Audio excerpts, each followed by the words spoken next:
हाजिर हूं मैं राजीव।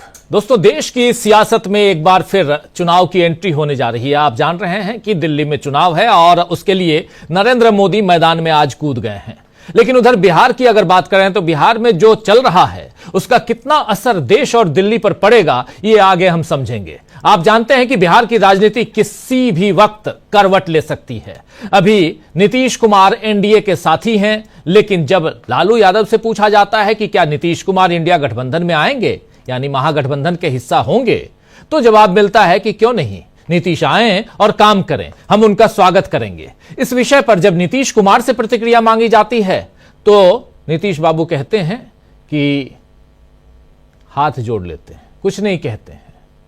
जवाब देने की जगह हाथ जोड़कर चुप्पी साध लेते हैं। जरा इस बाइट को देख लीजिए। कल आपको दिखा चुका हूं, थोड़ा रिपीट करना जरूरी है क्योंकि आज जब हम चर्चा आगे बढ़ाएंगे तो इन सारी चीजों की जरूरत पड़ेगी। जरा सुनिए कि क्या कह रहे हैं और क्यों यहां जो राज्यपाल महोदय हैं नए नवेले, वो अपनी बात रखते हैं कि आज राजनीति का दिन नहीं है। आखिर राजनेता जुटे हैं तो राजनीति नहीं करेंगे तो क्या करेंगे, और उस पर सवाल मीडिया के लोग पूछेंगे नहीं तो क्या करेंगे। जरा सुनिए क्या कह रहे हैं और क्या चल रहा है, देख लीजिए। लालू यादव ने स्वागत किया है मुख्यमंत्री जी। लालू यादव ने स्वागत किया है, कह रहे हैं कि आएंगे तो हाल ले लेंगे हम लोग।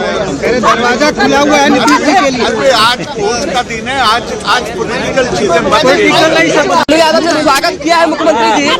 लालू यादव ने स्वागत किया है, कह रहे हैं कि आएंगे तो हाल ले लेंगे हम लोग। दरवाजा खुला हुआ है नीतीश जी के लिए। आज वोट का दिन है, आज पॉलिटिकल चीजें लालू यादव ये वही नीतीश बाबू हैं जो दर्जनों बार कह चुके हैं कि हम पहले ही 2 बार ये गलती कर चुके हैं, अब नहीं करेंगे, कभी दोबारा महागठबंधन के साथ जाने की गलती नहीं करेंगे।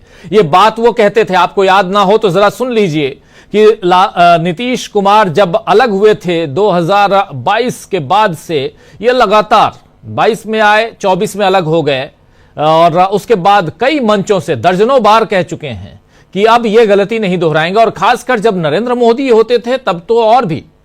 देखिए जरा, एक अभी बिल्कुल रिसेंटली लगभग नवंबर महीने की बात है, 15 नवंबर चुनाव का वक्त झारखंड में, और वहां भी भाषण देते हुए क्या कह रहे हैं नीतीश कुमार, सुनिए।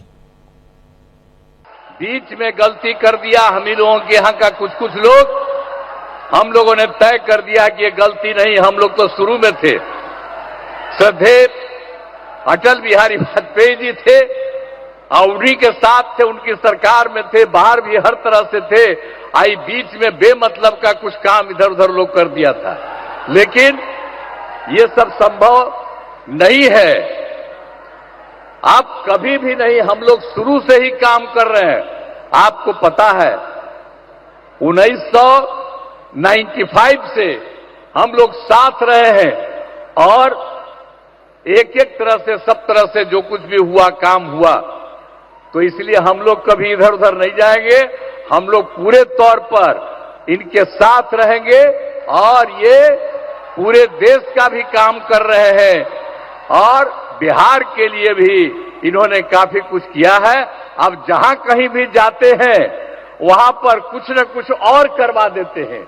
अब यहीं पर आए हैं अभी कुछ देर के लिए और यहीं पर इतना इन्होंने कर दिया, तो इनका स्वागत है। तो ये बात कह रहे थे, 15 नवंबर की बात है और यहां आपने नीतीश बाबू को सुन लिया। लेकिन अब क्या हुआ कि नीतीश कुमार चुप हैं? क्या अब मन बदल गया है या मन उचट गया है? तेजस्वी यादव कह रहे हैं कि आप पत्रकार लोग ऐसे सवाल पूछते रहते हैं, तो लालू यादव क्या बोलेंगे? आप लोगों को ठंडाने के लिए लालू जी ने नीतीश कुमार को ऑफर वाली बात कह दी है। जरा ये भी सुन लीजिए। देखिए, आज शपथ ग्रहण समारोह जो है पूरा हुआ है और हमारी पूरी शुभकामनाएं हैं गवर्नर साहब को और पूरी उम्मीद है कि संविधान की पूरी तरीके से वो रक्षा करने का काम करेंगे और सब लोगों को साथ लेकर के चले।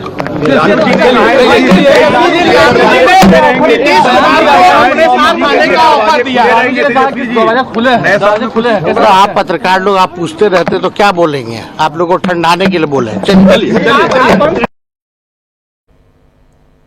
तो आप पत्रकार लोग आप लोग पूछते रहते हैं तो क्या बोलेंगे? आप लोगों को ठंडाने के लिए बोल दिए हैं लालू यादव। आज जब मीसा भारती से इसी मसले पर पूछा गया, सवाल पूछा गया कि क्या नीतीश बाबू महागठबंधन में आ रहे हैं, क्या इस विषय पर लालू यादव और नीतीश कुमार के बीच बात चल रही है, तो मीसा कहती हैं कि पुराने दोस्त हैं, वे क्या कहते हैं वही जाने। यानी मीसा भारती भी ये नहीं कह रही हैं कि नहीं ऐसा नहीं होने जा रहा है। अभी से कुछ दिन पहले तेजस्वी यादव कह रहे थे कि उनको अपने यहां लाना यानी अपने गठबंधन में लाने का मतलब है कि पैरों पे कुल्हाड़ी मारना। लेकिन अब क्या बात है कि मीसा भारती भी वो दोनों जाने कह रही हैं और ये कह रहे हैं कि आप लोगों को ठंडाने के लिए ऐसा कह दिया। कुछ तो अंदर चल रहा है। मीसा भारती को सुनिए और मीसा भारती से बीपीएससी सवाल को लेकर भी, बीपीएससी के परीक्षार्थी जो वहां आंदोलित हैं उसको लेकर भी सवाल किया गया है, उस पर भी आएंगे हम। लेकिन पहले सुनिए क्या कह रही है मीसा भारती। देखिए, जो छात्रों के साथ जो इस बार परीक्षा जो ली गई कि आपको समय से लेट प्रश्न पत्र दिया गया और बिल्कुल समय पे उनसे वापस ले लिया गया है। किसानों की कोई नहीं सुन रहा है भी है और अपने हिसाब से वो लोग जिनको जो ठीक लग रहा है वो कर रहे हैं।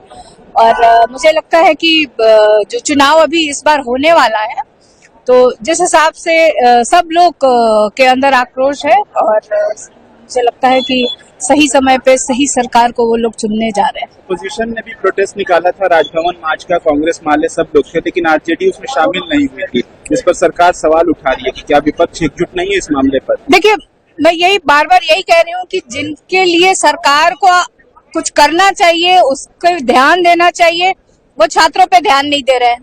सरकार राष्ट्रीय जनता दल की चिंता क्यों कर रहा है? राष्ट्रीय जनता दल हमेशा छात्रों के साथ, किसी भी तरह के आंदोलन के साथ हमेशा खड़ी रही है और उस समय भी रही। अभी आपने देखा जिस तरह से तेजस्वी यादव जी यात्रा पे थे और उस रात को आए और उन्होंने मिल करके छात्रों का साथ दिया और वो डिमांड कर रहे हैं कि फिर से री एग्जाम होना चाहिए। और री एग्जाम बिल्कुल होना चाहिए, होना इसलिए चाहिए कि कोई सही मांग है छात्रों की कि आप एक तरफ आप जो एक समय होता है और समय से अगर विलंब से अगर आधे घंटे 1 घंटे आप छात्रों को देर से आप देते हैं और पहले आप समय पे ले लेते हैं, तो आखिर उस तरह से छात्रों के भविष्य के साथ ये खिलवाड़ है कहीं ना कहीं। तो चुनाव मुझे लगता है कि री एग्जाम होना चाहिए।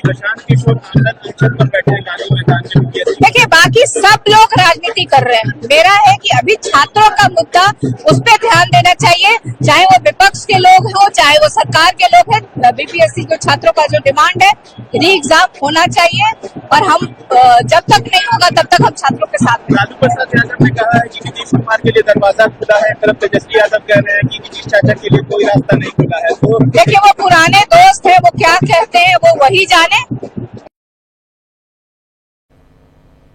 तो सुन लिया आपने, वो पुराने दोस्त हैं, वो क्या कह रहे हैं वही जाने। यही तो बहुत बड़ी बात है कि आखिर वही क्यों जाने, आप क्यों नहीं जानेंगे, या तेजस्वी यादव क्यों नहीं जानेंगे, या बिहार में और भी दूसरे नेता क्यों नहीं जानेंगे। इसका मतलब है कि अंदर खाने कुछ ना कुछ खिचड़ी पक रही है, यानी बिहार में कुछ तो चल रहा है। खैर, इस बीच बीपीएससी की बात कर रही थी यहां मीसा भारती। बीपीएससी के परीक्षार्थी आंदोलित हैं, आप जानते हैं। नीतीश कुमार सरकार पर इसका बड़ा असर पड़ने वाला है। अभी कुछ दिनों पहले आप लोगों ने देख लिया कि कैसे बीपीएससी के जो परीक्षार्थी हैं, जो दोबारा परीक्षा की मांग कर रहे हैं, आंदोलित हैं, उनके ऊपर वाटर कैनन यानी पानी की बौछार और उसके अलावा लाठीचार्ज भी इन लोगों को झेलनी पड़ी। और इन सब के बीच कहीं ना कहीं दूसरी तरफ आप देखिए तो राहुल गांधी अब इधर बिहार, उत्तर प्रदेश और मध्य प्रदेश के छात्रों के दुख दर्द को बांटने की कोशिश कर रहे हैं।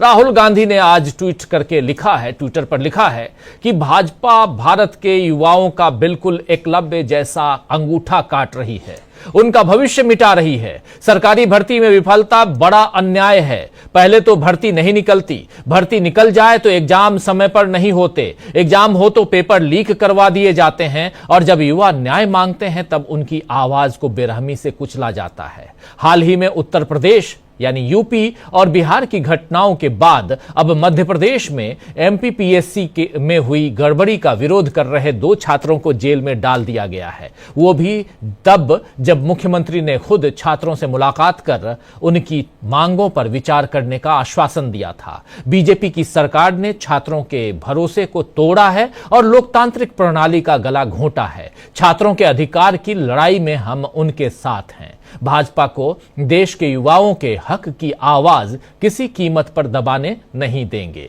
ये बात यहां राहुल गांधी कह रहे हैं। तो राहुल युवाओं की परेशानी के जरिए बिहार, उत्तर प्रदेश और मध्य प्रदेश की सरकारों को घेर रहे हैं। लेकिन इस बीच राहुल गांधी 18 जनवरी को यानी इसी महीने पटना में संविधान सम्मान सम्मेलन भी करने जा रहे हैं। यानी संविधान का मामला अभी ठंडा नहीं पड़ने वाला है और इन सब के बीच बाबा साहब अंबेडकर भी अब चर्चा का विषय हैं। और उन सब के बीच इधर सावरकर भी आज चर्चा में लाए गए हैं, क्योंकि आज नरेंद्र मोदी दिल्ली में, आप जानते हैं कि बुरी तरह फंसे हुए हैं। दिल्ली का चुनाव है और चुनावी गतिविधियां जैसे जैसे आगे बढ़ेंगी, लेकिन उससे पहले नरेंद्र मोदी आज दिल्ली के मैदान में कूद पड़े हैं और उनको यह भी दिख रहा है कि अपनी कुर्सी भी बचानी है और साथ में दिल्ली विधानसभा भी जीत चाहते हैं, क्योंकि 25 साल हो गए दिल्ली में बिल्कुल बीजेपी के लिए यहां सूखा है। क्या दिल्ली के सूखे को नरेंद्र मोदी हरा कर पाएंगे? एक बड़ा सवाल है। आज से अपनी चुनावी रैली की शुरुआत उन्होंने कर दी है और सावरकर का जिक्र इसलिए मैं कर रहा था क्योंकि सावरकर के नाम पर दिल्ली विश्वविद्यालय के तहत एक कॉलेज खोलने का उसका शिलान्यास आज किया है नरेंद्र मोदी ने। और उधर लेकिन संविधान, अंबेडकर, इन सब के मसले पर आखिर चुप्पी क्यों है बीजेपी में, यह देखना होगा। अब देखना होगा कि कितना सफल होते हैं नरेंद्र मोदी। लेकिन क्या उधर बिहार में नीतीश बीजेपी को पटखनी देंगे? यह सवाल उठता है।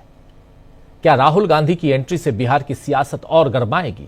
यह सवाल भी उठता है। कई सारे सवाल हैं दोस्तों, इन सवालों का जवाब ढूंढने की कोशिश करते हैं। आइए जरा हमारे तमाम साथियों के बीच चलते हैं, हमारे पैनल साथी, और उनके जरिए और भी बहुत कुछ जानने समझने की कोशिश करेंगे हम।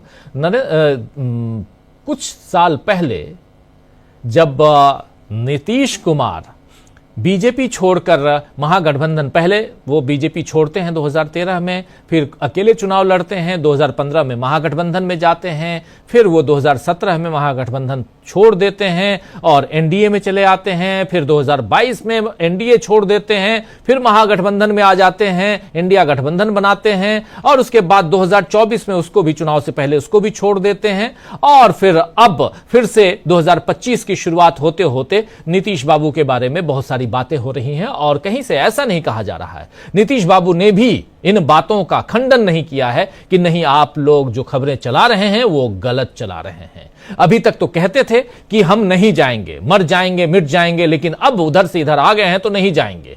लेकिन अब क्या हुआ कि हाथ जोड़ ले रहे हैं।